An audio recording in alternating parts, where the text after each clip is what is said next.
Hi, I'm Zach. And I'm JD. And this is Product Placement. What? I have no idea. I don't know.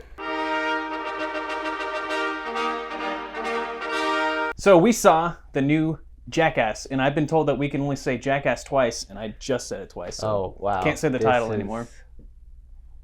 It's embarrassing. We'll see how this goes. Yeah, it's the new movie with Johnny Knoxville and Steve-O and the others. TV show. There was a TV show with the same title. Yeah, and then and three movies. Yeah. If you count the .5s, there's like 6. Yeah. And there's going to be a 4.5 for this. Anyways, I'm a huge fan of the title of the movie.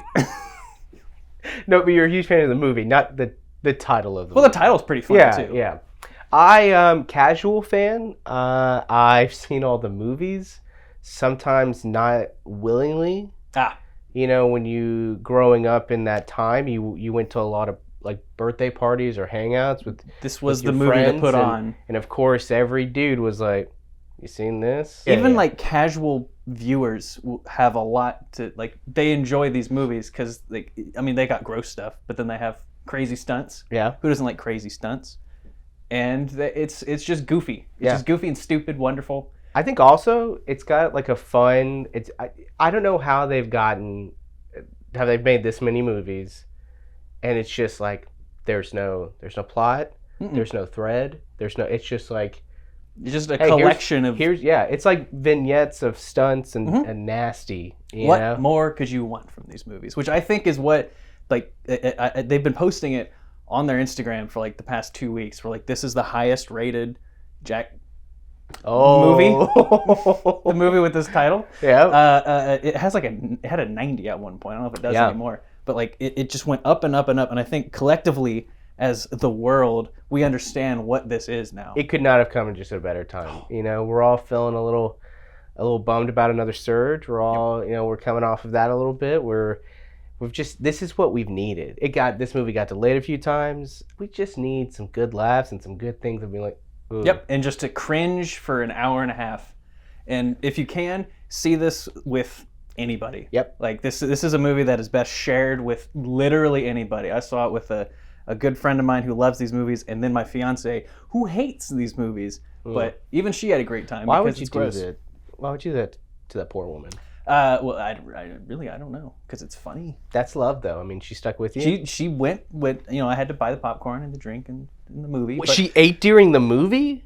You're right. That's kind of a bad idea. Zach, this is like. Are you sure you're getting married still? She still has the ring on this morning when I saw her. How would you rank? Let's rank. The stunts, the nastiness, the characters. Well, people. That's actually a big thing. Is the character? Like, there's a lot of newbies in this one. Yeah. Because Johnny Knoxville's pushing 50, right? He's getting up there. Oh yeah, I think he's like 50s now. He's like at least maybe 51 too. But... And he almost dies in this one. Yeah. And so they gotta get new people to do the really crazy stuff, and they're likable. Yeah. It's weird to say because they're just themselves. Isn't it weird that this was another legacy sequel that like we've somehow like somehow it made its way to. I wasn't ready for it, but it's not a story wise, but yeah, you have like these older guys who are like kind of passing the reins, passing the torch, and they're like, we are getting kind of old.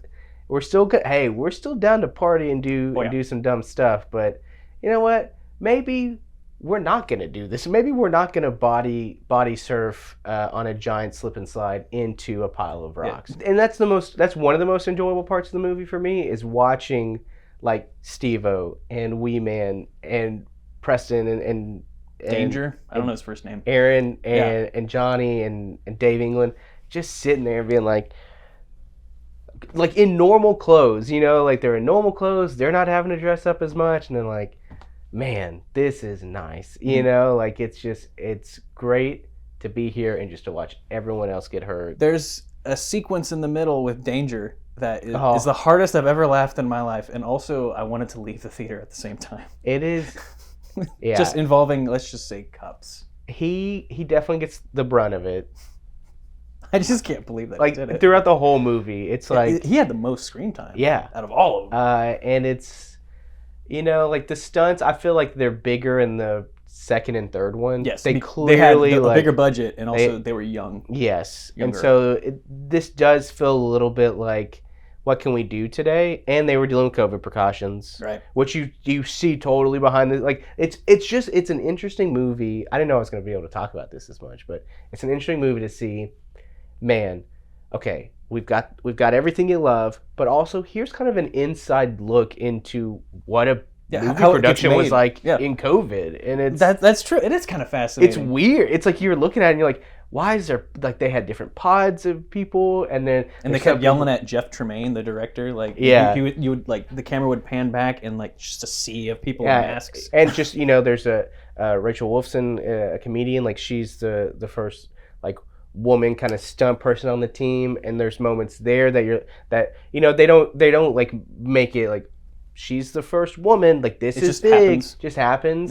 Yep. But you see like how they've evolved and how they think now, and it's just it's just an interesting, it's hilarious. It's the hardest I've laughed in a very long time. Yeah, like there's that, and then the part the Dum Dum game, I was dead. I'm shocked they haven't come. Like this, is like the cheapest thing. Yeah, and it's just so funny. Yeah, that's again part of the appeal of like you're like, man, how are they pulling this off? Like, oh, they probably went to Walmart, they bought a bunch of stuff, and like, all right, here we go. And if this is your first one, which is super possible because it's been 10 years since the last one, go watch it. Like everyone needs to experience one of these movies, at least once. It's just dumb. It's fun.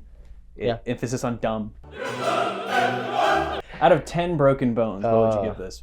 I would give this, like an 8.5 broken bones out of 10. It's fun. I knew exactly what we were getting into, but I was surprised by the new characters. You call them characters, the new people. I was, there were a few things missing. Obviously, Bam is not a part of this. I'm not a huge Bam fan. He's in one scene. He's in barely, and it's not, and it's so weird that they left it in. Ooh. But I've never been a huge Bam person, but I loved him in these movies because I just liked watching him kind of go through it, throw snakes at him. And also Ryan Dunn obviously not there, and that's right. It's the first one without him. Yes, and so sad. That's been there's a little shout out to him. I gotta go probably 9.5. Okay. Mainly because like I'm just going into this as I love Jackass. That was 3. We got to 3. Oh crap! I love these movies. It's just a lot of fun, and if you know you like it, it's just perfect. It's just, as you said, it's a perfect way to kill an afternoon. Only an hour and a half. I wanted more, to be honest, just because I love them so much. Un esercito di prodi